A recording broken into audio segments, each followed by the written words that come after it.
Erelu Abiola Dosunmu, the Erelu Kuti of Lagos. Mo kí yín mà.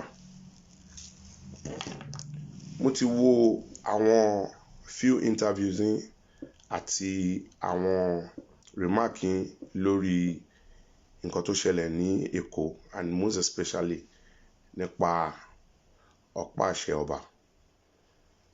Sherima, mo admire personality yín, mo dey respect position yín as the Erelu Kuti of Lagos. Sherima, tí ẹ̀yin ò bá mọ̀ àbí tí àwọn ará Èkó tí wọ́n ò bá mọ̀, position Erelu Kuti is a very, very, very powerful position. Ipò tó lágbára ni láti orí ibi tẹ́ ti ṣẹ̀ wá, látorí ọba Adó tó fi dórí Akínṣemọ́yìn tó dórí Gabaro. Erelu Kuti ní ẹ̀kẹta òòṣà. Wọ́n ti deprive yín of àwọn duties yín àtàwọn roles yín lÉkòó. Ìdí tẹ́ fi rí pé gbogbo ẹ̀ ń rí bí ó ṣe ń rí nìyẹn. Kí làwọn duties yín tí wọ́n deprive yín of? Ẹ̀yin lẹ̀ ń láti máa ṣàdúrà fọ́ba. Ẹ̀yin ni ẹ̀ ń láti máa ṣe àdúrà fún ọba as a queen mother.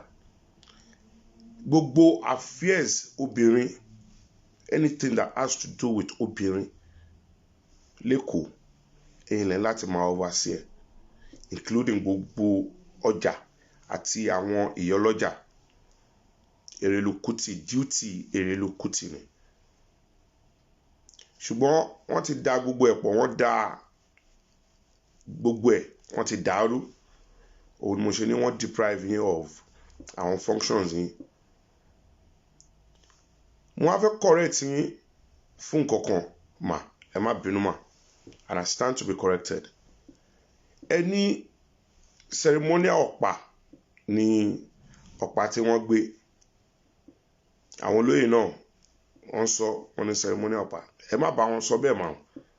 Ẹ má bá wọn sọ bẹ́ẹ̀ pé ceremonial ọ̀pá òun ni wọ́n gbé. Gbogbo nǹkan tó bá wà lákẹ̀tẹ̀ ọba, ọba ni o. Ṣíbí ilé ọba, ọba. Àpótí ilé ọba, ọba. Ẹrú ọba, ọba. Nǹkan tí mo correct yín fún nìyẹn, pé kò sí ohun tó ń jẹ́ ceremonial ọ̀pá. Gbogbo nǹkan tó bá wà ní àkẹ̀tẹ̀ ọba, ọba ni. Mo dẹ̀ mọ̀ pé mọ̀. Ṣùgbọ́n wọ́n ní ojú làgbà ń yá, àgbà ò kí ń yánu. Ṣé wá rí kábíyèsí?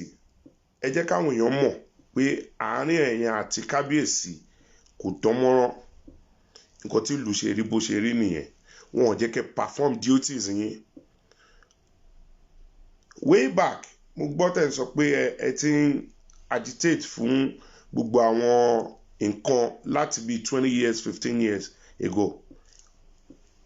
Mo respect yín fún yẹn mà. Ṣùgbọ́n ọba àti ìjòyè nílùú wọn láti jọ máa ṣe pọ̀ ni. But ẹ jẹ́ káwọn èèyàn mọ̀ pé kábíyèsí ò bá yín ṣe, kò dẹ̀ bá àwọn aráàlú ṣe. Kábíyèsí ti wá jáde ńsìn. Wọ́n wà níbì kan tí wọ́n sọ̀rọ̀, wọ́n ti give speech.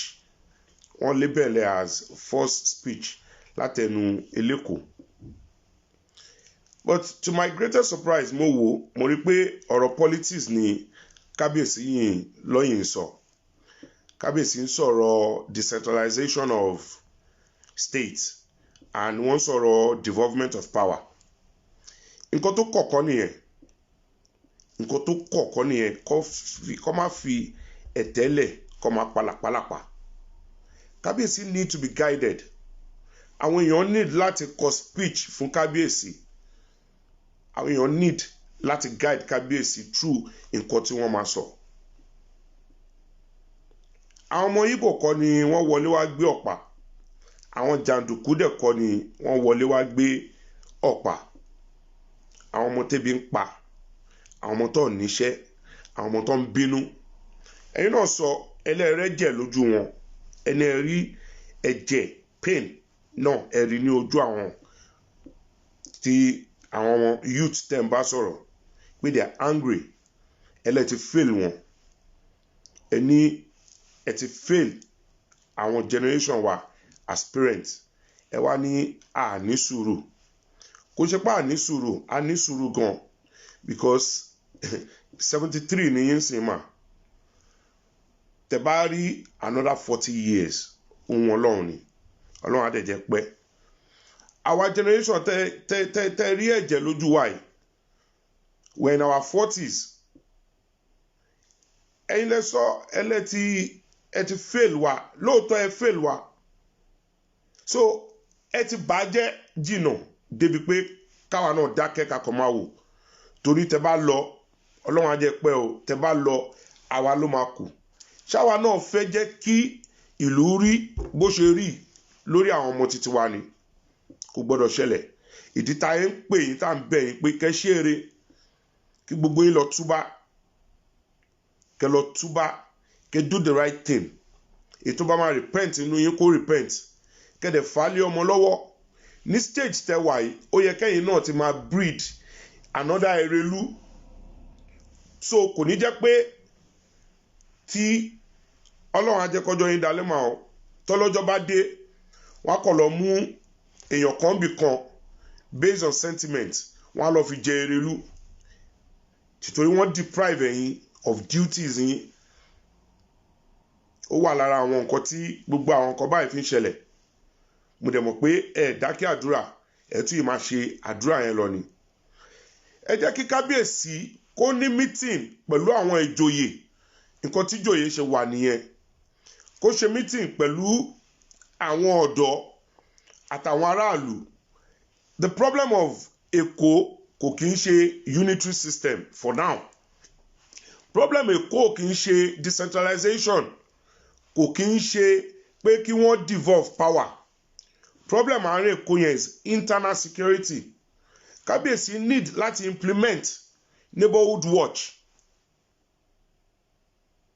kábíyèsí ní láti pe àwọn èèyàn papọ̀ wọ́n ń sọ nínú speech wọn pé àwọn kó àwọn èèyàn 50 jọ àwọn fún wọn ní bread àwọn fún wọn ní sardine ṣé sardine làwọn ọmọ títí wọ́n ń jẹ ṣé bread àti sardine làwọn ọmọ títí wọ́n ń jẹ but wọ́n ti dàlúrú débi pé àwọn ọba ti ń fojú sí state àwọn ọba ti ń fojú sí federal wọ́n ti ń fi àwọn ọmọ títí wọn wọ́n ti ń fi wọ́n síbẹ̀ so àwọn ọmọ tiwọn náà wọ́n á lè ṣe ìjọba báṣubàṣu bí àwọn bàbá ṣe ti ṣe so àwọn ọmọ tiwọn náà wọ́n á lè suppress àwọn ọmọ mẹ̀kúnnù wọ́n á máa wá pín rice wọ́n á máa pín bread ẹ jẹ́ kí kábíyèsí kó ṣe meeting pẹ̀lú yín pẹ̀lú àwọn aráàlú ẹ jẹ́ kí àwọn èèyàn mọ̀ pé kábíyèsí is far from àwọn aráàlú òun náà lè tọ́ jáde lọ ṣe tó yẹ kó address àwọn aráàlú kó bá àwọn aráàlú sọ̀rọ̀ wọ́n lọ pe meeting kan wọ́n kóra wọn sínú hall kan wọ́n ń sọ̀rọ̀ politics kábíyèsí wọ́n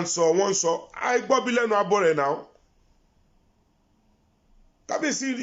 kábíyèsí máa ń tòlú ni ọba máa ń to ìlú ni so wọ́n láti pe àwọn èèyàn jọ wọ́n sọ̀rọ̀ Sanwó-Olú wọ́n sọ̀rọ̀ Ambode kí ni development tí ó wọ Lagos Island níbi tí wọ́n jọba sí níbi tí wọ́n wó ilé Ìyá Ṣàngó tó fi ṣe swimming pool ẹ jẹ́ kí kábíyèsí mọ̀ pé duty wọn has to do with ìṣẹ̀ṣe kò kí ń ṣe politics custodian ìṣẹ̀ṣe òun ni wọ́n kí wọ́n wà closer come closer sí àwọn aráàlú kò ń ṣe kí wọ́n lé gbogbo èèyàn kí wọ́n wá sọ palace kó sọ di bí Buckingham Palace gan àwọn èèyàn yìí visit àwọn tourist ń wọbẹ̀ palace títí wa ọmọ onílù ò lè wọbẹ̀ so the problem is internal security kó implement neighborhood watch gbogbo àwọn ọmọ tó ń jà yẹn ní inú ilé tí Sanwó-Olú ti jáde àdúgbò ibi tí Sanwó-Olú ti jáde àwọn ọmọ tó ń jà ládùúgbò yẹn ẹ lọ wo títì ibẹ̀ yẹn ẹ̀dẹ̀ níbẹ̀ ni gọ́vnà ti jáde gbogbo omi dídùn Alof Adéníjì mọ́ òkè pòpò ní gbogbo ibi tó ti jà ẹ wo títì ibẹ̀ kẹ́ wá sọ fún mi bóyá ìjọba lẹ ń ṣe. Ẹ kẹ́ sọ bóyá bí ìjọba bó ṣe ń láti máa ṣe òun ni ẹ ṣe ń ṣe ìjọba yẹn. So gbogbo ìtẹ́ ń sọ yìí ẹ bára yín sọ̀rọ̀ dáadáa, kẹ́ pe kábíyèsí níbi tó ti ń gbọ́, kẹ́ pe àwọn aráàlú, kẹ́ pe ìjòyè, kẹjọ jókòó, kẹjọ sọ̀rọ̀. Ọba Èkó ni wọ́n kì í ṣe ọba aláùsá, wọn kì í ṣe ọba federal. Ṣé president wá kí wọn inú bẹ̀rẹ̀ lọ ti gba àlejò president? Ṣojú òtí yín ni odidi president wá sínú àdúgbò yẹn, kò sí kankan tí ẹ rí ṣe, kò sí kankan tó change ládùúgbò yẹn. Àwọn ọmọ burúkú kọ́ lẹ ní o, àwọn ọmọ burúkú kọ́ ni ẹ ní ládùúgbò, àwọn ọmọ tẹ́ febi pa. So misplaced priorities ni èmi ń sọ bẹ́ẹ̀ fún yín, kẹ́ ṣe dáadáa.